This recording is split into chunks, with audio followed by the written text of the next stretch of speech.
ہمارے وزیر خارجہ صاحب جو ہیں وہ آج ایک کانفرنس ہونی ہے، کشمیر کانفرنس ہونی ہے، وہاں پہ لندن میں وہاں پہ موجود ہیں اور وہاں پہ وہ جو ہے وہاں پہ ریپرزینٹ کریں گے۔ اس کے علاوہ ہمارے صدر پاکستان ہیں عارف علوی صاحب، وہ مظفر آباد میں کشمیر آزاد کشمیر کی حکومت کے ساتھ وہاں پہ یکجہتی کریں گے مقبوضہ کشمیر کی عوام کے ساتھ، اور یہاں پہ اسلام آباد میں ڈی چوک کے اوپر، اس کے علاوہ پورے پاکستان میں ہر ڈسٹرکٹ کے اندر ہمارے مختلف قسم کے ایسے پروگرام ہو رہے ہیں۔ اس حوالے سے یکجہتی کی چین بھی بنائی جا رہی ہے، ساتھ ساتھ بہت سے اور ایونٹ ہیں، لوک ورثہ میں بھی کشمیر کے اس مسئلے کو اجاگر کیا جا رہا ہے۔ اس کے علاوہ مختلف ڈسٹرکٹ میں جو ہے وہ تقریری مقابلے ہو رہے ہیں جس میں کشمیر کے کاز کے اوپر، کشمیر کے اوپر بات کی جائے گی اور مقابلے کیے جائیں گے۔ اس طرح کے بہت سے اس طرح کے ڈرامے بھی بنائے گئے ہیں جو کہ پیش کیے جائیں گے عوام کو مختلف ضلعوں میں،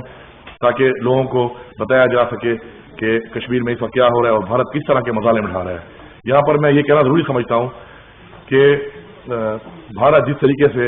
انٹرنیشنل لا کی اور ہیومن رائٹس کی وائلیشن کشمیر کے اندر، تو اس کی بھرپور مذمت کرتے ہیں ہم، اور جتنے بھی بین الاقوامی ادارے ہیں، اقوام متحدہ خاص طور پر،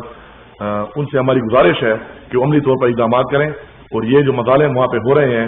اور کشمیر کے جو عوام ہے مقبوضہ کشمیر کی، وہ صرف اپنا ایک بنیادی حق مانگ رہی ہے، حق خود ارادیت، جو ان کا حق بنتا ہے، اور اقوام متحدہ میں اس کے اندر قرارداد ان کے حق میں پاس ہونے کے باوجود بھی اب تک کچھ نہیں ہو سکا، جو نہایت ہی افسوسناک ہے۔ اور ہم جب سے ہماری حکومت آئی ہے الحمدللہ پہ بھرپور کام کر رہے ہیں، اور ہم آپ کو یقین دلاتے ہیں کہ ہم ہر فورم پہ اس کے کشمیر کے جو لوگ ہیں ان کے ساتھ کھڑے ہو کر ان کی آواز میں ہم آواز ہو کے انشاءاللہ ان کے مسائل کو حل کرنے کے لیے، مسئلہ کشمیر کو حل کرنے کے لیے بھرپور نمائندگی کریں گے۔ اور ساتھ ساتھ جتنے بھی ادارے ہیں وہ بھی سوال نشان بن چکے ہیں اس وقت، کیونکہ پوری دنیا دیکھ رہی ہے کشمیر میں جو مظالم ہو رہے ہیں، لیکن اس کے اوپر ان کا کوئی بھی ابھی تک عملی جو انہوں نے اقدامات نہیں کی ہیں بھارت کے خلاف، اس وجہ سے ان کے اپنے جو کارکردگی ہے وہ بھی سوال نشان ہے۔ ہماری ان سے گزارش ہے کہ وہ اپنا کردار ادا کریں۔ اور میں یہاں پہ یہ کہنا ضروری سمجھتا ہوں کہ ابھی جو ہمیں ایک بڑی کامیابی ہوئی ہے اس حوالے سے کہ جو ہیومن رائٹس کمیشن نے جو ایک رپورٹ دی ہے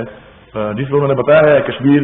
کے اندر جو بھارت کا اصل چہرہ، بھیانک چہرہ جو بھارت کا اب تک پوری دنیا میں لوگوں کو پتہ نہیں تھا، انہوں نے اس کو پیش کیا ہے کہ واقعی بھارت وہاں پہ بہت مظالم کر رہا ہے۔ تو یہ ہمارے لیے بہت بڑی پیش رفت ہے۔ ہم اس پہ آگے جا کے انٹرنیشنل کورٹ آف لا میں کیس کریں گے، اور ان سے ہماری گزارش ہے کہ وہ ایک انکوائری کمیشن یہاں بھیجیں جو پریکٹیکلی یہاں پہ آگے کشمیر کے اندر آ کر دیکھے اور ایک رپورٹ دے کہ کشمیر میں کیا ہو رہا ہے۔ ابھی تک آپ کو معلوم ہے کہ 1 لاکھ سے زیادہ لوگ کشمیری جو ہیں وہاں پہ شہید کیے جا چکے ہیں، 70,000 سے زیادہ لوگوں کو قید میں ڈالا گیا ہے۔ اس کے علاوہ جس طریقے سے 5 سال کی بچی سے لے کر 80 سال کی بوڑھی عورت تک جس طرح کے ریپ کیے گئے ہیں، ایسی مثال دنیا میں تاریخ میں نہیں ملتی جو ظلم بھارت وہاں پہ کر رہا ہے۔ میں آخر میں ایک بات کروں گا کہ بحیثیت مسلمان، جتنے بھی مسلمان دنیا میں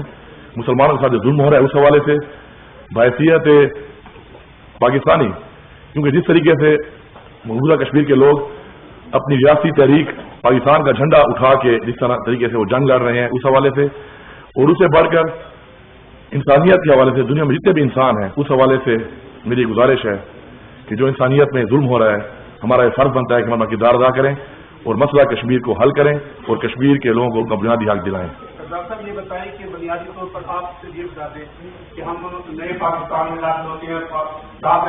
پاکستان نئے پاکستان میں ہوگا، ہم 70 سالوں سے اور 71 سالوں سے مذہبی بیان جیکٹیں ڈال دیے اور وہ ہم یہ ابھی آپ کی روایتی بیان ہونے شروع کیا، صرف آپ ہمیں یہ بتا دیں کہ نئے پاکستان میں مسئلہ کشمیر کے حل کے لیے کیا کیا جائے گا۔ میں نے پہلے بھی ذکر کیا آپ کو کہ ایک تو ہم جتنے بھی آپ نے دیکھا کہ ہمارے پرائم منسٹر صاحب نے اپنے پہلی اسپیچ میں بات کی کہ بھارت کے ساتھ مذاکرات کے دروازے ہمارے کھلے ہیں، لیکن اس میں مسئلہ کشمیر پہلے ہوگا۔ تو اس سے آپ سمجھ سکتے ہیں کہ ہم کشمیر کے حوالے سے کتنے سیریس ہیں۔ اس کے علاوہ ہمارے جو وزیر خارجہ گئے وہاں پہ، انہوں نے جس طریقے سے اقوام متحدہ کی سیکورٹی کونسل کے اجلاس میں نمائندگی کی اور جس طریقے سے بات کی وہ بھی آپ کے سامنے ہے۔ اور اب ہم اس وقت جو ہے مختلف جو ممالک ہیں جنہوں نے کشمیر کے قرارداد میں ان کے حق میں ووٹ دیا، ان کے ساتھ بھی رابطے میں ہیں۔